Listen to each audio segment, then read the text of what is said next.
I love what you're about. I love what you represent, because in my eyes, the truth and the message that you deliver brings healing. And you create a safe place for men to talk about sex and sexuality, not in a locker room perverted sense, but in a very healthy, mature way. I'm super passionate about that, for men to sit in a circle or sit in, in a video Zoom call circle and be able to express what they, feel deep inside, and share ideas and share experiences and share their vulnerability. There aren't many spaces for that. And I find that it's just super amazing. The moment you create that space, and I do that with that 21-day journey of mine. One is actually starting now, 8 November, very soon. And yeah, so we have 4 Zoom calls, and then we sit, and the guys sit, and we, like go through the discussions, and it's amazing the learnings, that comes out of that. Because, there's so much fear, guilt, and shame around sexuality. And at the moment you start talking about it and sharing, then all of the stuff come up. Yeah, and there's so much about lovemaking and sex that we don't know about, that no one has ever taught us about, Why is that? You learn algebra at school, and, you learn how to play rugby and soccer and basketball, and, but no one ever teaches you about lovemaking, which is, I find, super fascinating. And when you start talking about putting stuff together and say, how can I get men to drop deeper into their lovemaking potential, and people are like, wow, that's interesting. Why would you need learning about that? But you do, like with any skill, like with any art. You need a bit of practice, and you need to learn a few basic things. And I think the reason, to answer your question, I think there's so much guilt, shame, and fear around sexuality that has been totally suppressed, and that hasn't come out really.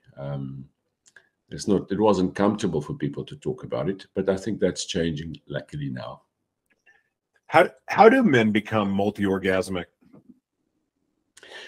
Yes, so we always hear the thing that, but women are multi-orgasmic, and then as if men aren't, and it's absolutely not true. So men can become multi-orgasmic by learning to breathe energy up in their bodies. So when you get to full arousal and energy built here in your groin area, then often what happens is it spills out there. But if you learn how to breathe the energy up, how to expand the energy in your body, and you learn what we call ejaculation choice, ejaculation control, semen retention, then you start feeling a lot of experiences through your body, a lot of sensations through your body.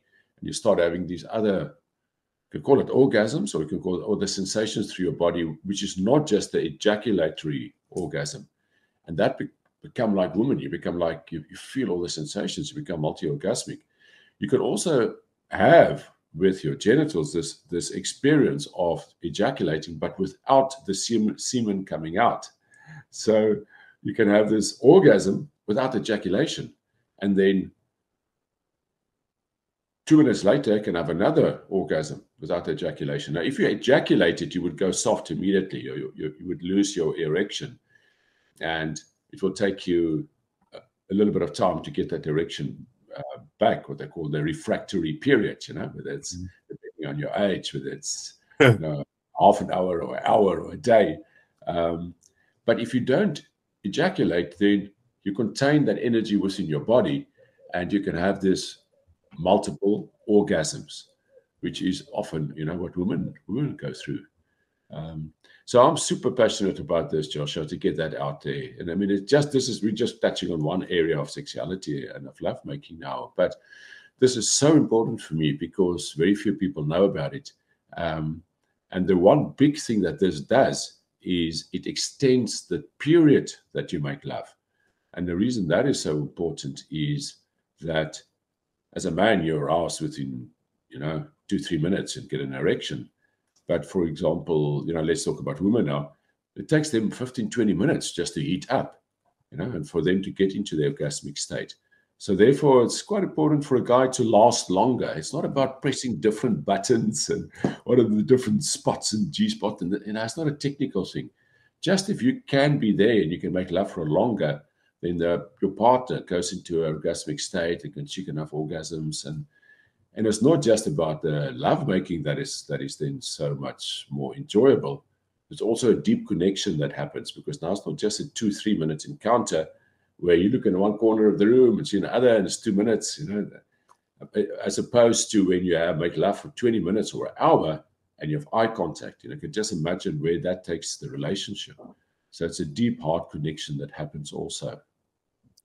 How damaging is porn to a healthy sex life, or is it? I think it's very damaging. No, I really do believe that.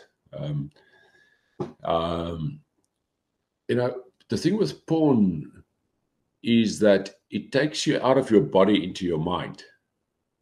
Yeah. Yeah, exactly. You're going to this whole mind space, with porn. And then when you're with your woman or your man later on, you're actually not with them in the experience. You are now in the movie in your head. So now, instead of feeling each other's bodies and connecting with each other's bodies, you're actually playing a movie in your head of what the porn that you watched. So it takes you out of the experience that you're in and out of the body experience. And it also is really, really damaging as far as ejaculation is concerned, because most of the porn movies is about what they call the money shot, the cum shot, the ejaculation shot, and it encourages guys to come fast. So now you watch porn, you masturbate, self-pleasure, and you come in within 2 minutes. And then you do that every day. Now you're with a real live woman with flesh, not a screen woman. You're going to come in 2 minutes. Why would it be different? And that's where the premature ejaculation or coming too early come from. It's, porn is teaching you to run sprints. And then when you're with a woman, you are more running marathons, So now the sprinter goes to this engagement with a woman in a marathon engagement, but he sprints, and 2 minutes later, he's finished, and the woman is waiting for the marathon runner. That makes so much sense. I've heard all of the spiritual, I've heard all of the psychological, I've heard all of these explanations, but you were the first person I've ever heard explain it that way. It makes so much sense. What do you say for people that are in a relationship and they've they're starting to go through a bit of an awakening for themselves, and they start to realize that they're not really the same, they're not really compatible, and it sexually, physically, or even what their desires are, but yet they've got children, they're in a committed they were in a committed relationship, but now they've realized that they just want something different sexually, but everything else works for them. What would you advise a couple that's in a situation like that? Wow, that's a really tough one. Okay, let me answer it directly, not trying to be politically correct or anything like that. Thank you. But my view is that for a relationship, you have to have love and sex. For a relationship to last, you have to have love, sex, and if you could put romance in, even better. And that you can't have a relationship long-term just with sex without love, and vice versa. The bottom line for me is actually to suppress your sexuality in this space, especially if the one partner doesn't. If both partners doesn't want it, I suppose that's fine. Then it continues. I think it's still sad, because I think having sex and love in a relationship is amazing. But I think when there's this disconnect, as I understand you correctly, Joshua, where the one wants and the other one what doesn't, then I think it's kind of the end of the relationship, And I mean, that's just my personal space on it. And unless you can find where you can build that desire. So I don't think you just call it quits immediately. You can actually go and do some stuff. And the person that doesn't feel a sexual desire can do, you know, there are workshops, there's a lot of stuff that one can do and see whether, depending how much they love each other, whether they want to make it work. And if they can do that, then great. But let's say the bond person is like, nope, I'm not into this, I'm finished sex in my life. Then I honestly, my view is, if you suppress the sexuality, you're denying experience out of your life. You know, are you going to live then for the next 20 years without that sexual expression?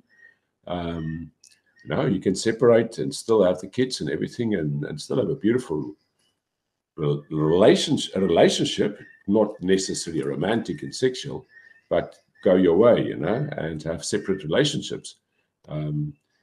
So my space is that, you know, we on this planet with bodies, we're here to experience life, and sexuality is a big part of it. So my advice would be not to walk away from that, but to experience that, not to lose that gift, especially if you feel it bubbling up in your system and you feel, wow, I want to express this.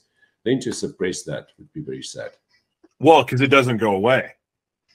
It doesn't go away. That is 100% right. You can just try to pray it away all you want, but that shit's not going away. It's exactly, you're right, brother. And it's just going to pop up in unhealthy ways or different ways. Eventually, you're going to cheat on your partner, or other stuff is going to happen. You know, so 100%. You know, you're not gonna, you can't wish it away, and why would you? You know, for 30 something years, not 30, yeah, 30, about 30 years, I tried to pray my sexuality away. It didn't go. It just got worse. Like it got unhealthy because I was trying to run from it, trying to suppress it. Every time I had a desire, I would shame the shit out of myself. And I'm so fortunate that I have a partner in Jessica that I can just be honest. Like, I can just be myself, and there's no issue. It is so comfortable and so safe for me that everyone out there that is cheating, that is sneaking around, that's doing all those things, I'm telling you, there's a better way for you. You just got to be honest. I mean, if you're currently cheating on your wife or your partner, and I mean, that may cause some complications when you tell the truth, but I'm telling you, they're going to find out the truth eventually anyway. Sure. You might as well just tell the truth, because if that is really who you are and it's really what you want, honesty will bring you what you want. Truth, in the same way truth will attract your tribe, the only way to really get what we want is to be honest about what we want. I love that, Joshua. I love that, man. I love that example of yours. No, so do you wanted to stay in like the space where you're not honest and then you don't have this experience? Or do you want to move into the space of where you are honest, and what you have with Jessica now, which is you can be totally yourself? So that kind of then means, for the previous question that you asked, is that in some cases that means it's the end of the relationship, and that's okay. You know, you can go separate still in life. It doesn't have to be this disaster fight nightmare situation. If you can't be yourself in a relationship, why be in it? You know, 100%. And another thing too, here's my experience, and I'm not trying to stereotype women here at all. But I believe this, and I could be wrong. But if you're feeding a woman's love language, if you're giving her love and you're giving her the things that she needs, you would be surprised what women would say yes to. Like, you would be surprised that they want to become that fantasy woman for you, or they'll role play, or they'll do the things that you want. You want a finger in your butt? Okay, you could be honest about it. But if you're feeding her love language and she feels loved and she feels safe, yep, you got your ride or die right there, because I don't believe women are as complicated as men make them out to be at all. I mean, they have basic needs that we need to fulfill. Totally agree. I think we're much more similar than different. I really believe that.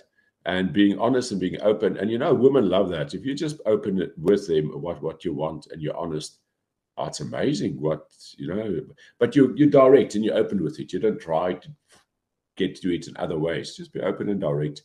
But also, I love what you're saying about love. You know, this, guys, if they could see it comes from an open heart and from love, I tell you, your woman is open to almost everything. You've started something new, right? Don't you have something you're about to launch? Yes, yes. I've got a 21-day online course, call it Sexual Mastery or Orgasmic Mastery 21 Day. It is going out now on 8 November. And oh, Joshua, I've done it 2 times before, so this is the 3rd round. And it's a guided journey, you know. So there's 20 guys, and it's not too big a group. It's only 20 guys or so, 20, 30 max. And it's 21 days of no ejaculation, no watching porn for 21 days. You get videos on a daily basis. And we have our Zoom calls, 4 Zoom calls. The one Zoom call before day 1 and day 7, 14, and 21. And then we as a group of men come together and, you know, share in those circles how it's going with the course, what's the difficulties, and the guys learn from each other. So it's a beautiful sharing on that basis. And there's a few agreements on that place, like as I say, the no ejaculation, the no watching porn, some breathing stuff we do in the morning. You know, you do it independently, but it's, you agree to these agreements, 2, 3, 4 agreements. And yeah, no, the testimonials that I've had out of that is amazing. The guys are blown away. You know, it's so much more than sexual mastery and becoming multi-orgasmic. It's that also, but it's also led to people and their heart connections with their partners going to another level. It's led to men, you know, self-love, you know. It's learn, you know, you get to learn how to self-pleasure, masturbate, you know, differently. It is basically just talking through it. So you don't never have to get naked, or just to be clear on that, or self-pleasure, a Zoom call or anything like that. I sometimes get that question. So don't worry, there's none of that. No circle jerk on Zoom is what you're saying? No, I had this question. I had this question the other day, and I thought, fuck, I must just make that clear. So it's not. But I'm very clear about, wow, most men don't know that you can actually self-pleasure by touching your arm and your face, and you don't have to go to the genitals immediately. So, for example, that is in. But there's also a lot about the why, the purpose, and what you want to get out of it. It's also about sexual energy transmutation, how you can use this energy that are now building up and use that for areas in your life, for business, for projects. You know, the Think and Grow Rich book of Napoleon Hill, well, he was right about sexual energy transmutation. We also look at that. So it's quite wide. Okay, I'm going to ask you something, and I'm only asking from my perspective because I used to be in this situation, and I feel that I should ask because, well, this is because I get messages from people privately, so I know that this is an issue. A lot of men, especially men that are more fluid sexually and or they're bisexual or whatever it may be, they're still masculine. They're masculine, but they're bi, and they enjoy men and women both. But when it comes to for me being, and I consider more fluid than the actual label of bisexual, but in my experience, when it comes to male bonding, it's always very uncomfortable because of my own insecurities around, well, if they know that I'm fluid sexually or I could be attracted to one of them, they may treat me differently and not welcome me and not be part of the tribe because you're a homo, or you're, you know, because of the stereotypes that gay men have, bi men have.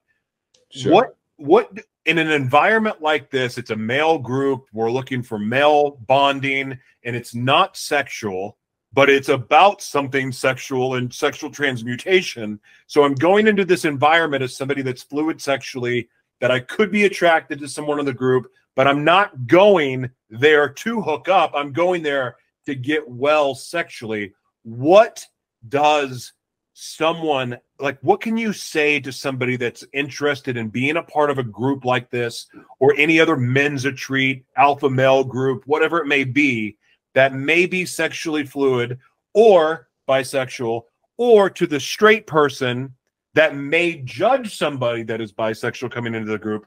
what do I know I just butchered that question, but I think you know what I'm trying to say. What kind of advice do you have for someone that is not the straight alpha male that's wanting to go be a part of an alpha male group?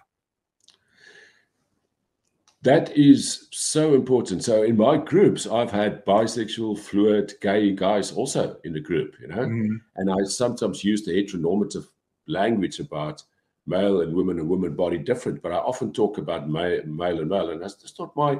I'm very open, and I say, guys, I'm not experienced in that. I'm quite heterosexual, but I believe gay and obviously bisexual men. This is huge importance for that. You know, that's the beauty. If you put a lot of men around a circle, and it's just men, and you create a safe space for sharing and vulnerability, you'll be astonished about how open the guys are. So the straight heterosexual guys are super accepting, you know. Yeah. So it's fascinating. So I almost just want to put that message out, not to be scared to come to a men's circle like that if you're bisexual, or if you're full on gay, you know, and not even a woman. It doesn't matter. It's about sexual mastery. Sexual mastery is not just making love, you know, to man, woman. It could be woman, it could be, you know. So, and the stuff we're talking about in terms of, you know, ejaculation choice applies as much as making love to a man as to a woman, you know. So, sure. So I want to just put it out there that, you know, and I understand that there's sometimes it could be a bit of a fear and a bit of uncomfortableness. How, wow, am I going to be judged there? But in these circles, and my circles, definitely not. Everything is welcome, and everyone is welcome, and whatever other stuff I want to talk about, I always say everything is welcome. Any energy, never mind the sexual orientation, anything else is welcome. You know, this is not just about pure, beautiful roses and love. You know, we guys can share anything they want to there. And I know it's getting better, but there's so many people that live in fear of being honest because of these men's only groups or women's only groups. And if they're a little bit different, it's hard to know, how do I fit in? So a lot of people are not willing to go be a part of these groups, even though it would be a huge blessing for them because of fear. So I'm grateful that you answered that space. But not everybody is like you, man. Like you're a special, unique individual. You really are, Lenerd. This is why you're back. Like, I'm a fan of you. But not everyone has your attitude. So if someone is looking for a group and maybe they don't know about you, and of course they will because of this interview, but in other interviews you've done. But say somebody that doesn't know who you are and doesn't know that your group is safe for them. What are some questions that a man or woman could ask before joining a group like that would help them feel safe? Those things you mentioned, you know, who's welcome here? What are your views on that? What type of circle is it? Straight off, I'm bisexual. Would that be a problem in your circle, or am I going to get judgments? I'll be just very direct about it. Yeah, it's crazy, man. It's crazy, this world we live in. I must tell you though, maybe because I suppose a lot of it is in the spiritual circles and the tantra circles, and I tell you, I find very little of that. Honestly, I felt total openness on any, not just sexual orientation, but gender fluidity. It's amazing. I mean, these groups, and I find very little prejudice in the spaces that I encounter. But I do get it that traditionally speaking, yes, some maybe conservative groups or Bible groups, you may have that. But I would just address it directly. I would say, listen, hey man, I'm a gay guy. Can I? How is your circle? Am I going to get judged there, or is it something that that includes it? And does your work also include gay people? And do you also talk about that? Can you also add value to that? I think asking the direct questions is super important. Oh, that's the perfect advice, I think. And you know, in America is a little bit different. We're not as mature about sexuality yet. In fact, I think that it's gone the opposite direction of maturity. But I love that answer, because that answer, being honest, is the universal answer for everything, if you ask me. Sure. I really do appreciate that answer. It's because, again, there's a lot of people out there that are just feel so alone, and they're not. They don't, and they don't have to be. And, you know, and there's more. I don't know. I'm excited that things are starting to change, and like in some respect, the pendulum has swung so far the other way that it looks like it's never coming back. Like there's a level of insanity that has gone on with some of the sexual identity stuff and the way that it's heavily marketed and forced in people's faces in America.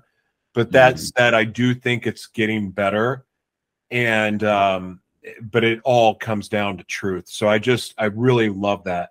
Lenerd, I always love talking to you. I love your insight. I love your wisdom. I would love it if you could, you know, take the last final moments, plug the new course, plug your website, plug your social media, plug anything you want to promote, and any last words you want to share. The floor is yours.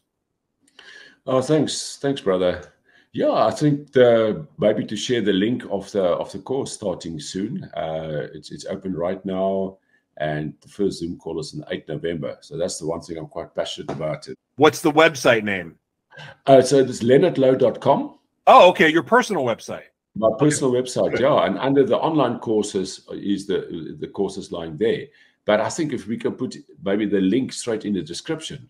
For sure. Yeah, so I would love to have more guys, and especially American guys on my it's international. It's from Hong Kong to Europe to wherever. I had a few California guys last. Wow. I'd love to have more. Yeah, I'd love to have more. And yeah, so that's the one course that I really feel passionate about, and it's guided. It's self-study there, but the guided is so much more powerful. So I'm looking forward to put a nice group of guys together. I was in festivals in Europe now, presenting in Switzerland, Poland, Amsterdam, and Turkey. Damn. And there's a few guys that were on in the Geneva part of what's already signed up. You know, so we got a nice international crowd, French, Swiss guys that's going to be on the journey with us. So cool. Yeah, it's super cool. And it's not even going to be an international circle jerk on Zoom. It's going to be an actual course. Exactly. Sorry. Yeah, that shows my maturity sometimes. Oh, that's beautiful. Life is fun. Man, I'm such a fan, Lenerd. I'm grateful for the work you do, because it creates a safe place for people like me to, I mean, I'm pretty comfortable being honest about where I'm at, but not everybody is. But I know that if you can make someone like me feel safe, that you can do it for others. And I don't trust many people, especially in regards to this subject. But you, to me, are one of the good ones. You have an amazing story, which ladies and gentlemen, if you can watch the last interview I did with Lenerd, we get into his story. He knows what he's talking about. He's been there. There's no judgment. It's a safe place. And he knows what he's talking about, and you can learn a lot from him. So I highly recommend you all check out his course on his personal website, which you'll be able to find the link below. And Lenerd, thank you for your time, man. Awesome, Josh. Thank you, brother. It's always so much fun talking to you. And yeah, wonderful. Thanks a lot. And thanks for the beautiful work you're doing in these podcasts. It's so cool. Well, I appreciate you, sir. Thank you very much. Good luck on your course. Thanks, brother. Bye-bye. Ciao, ciao.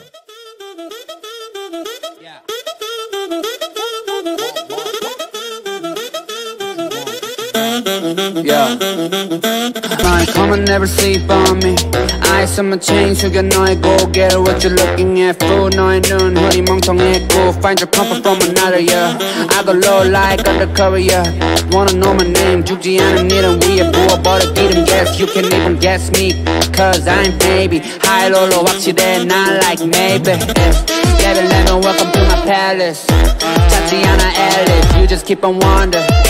You just keep on wonder, Tatiana Alice, but 너의 memory. I just pop a bin, Danny have been. 나는 걸어 Boeing 747, I get weak, get ready. Like thought I wanna get in late. 준비해 빨리, we ain't got a lot of time, man. Wavy night. 제니슨 hit the rock bottom 잃어버린 정신 머리들 yeah got 'em yeah shot 'em 모든 problem 언제까지 기다려야 할래 now gone yeah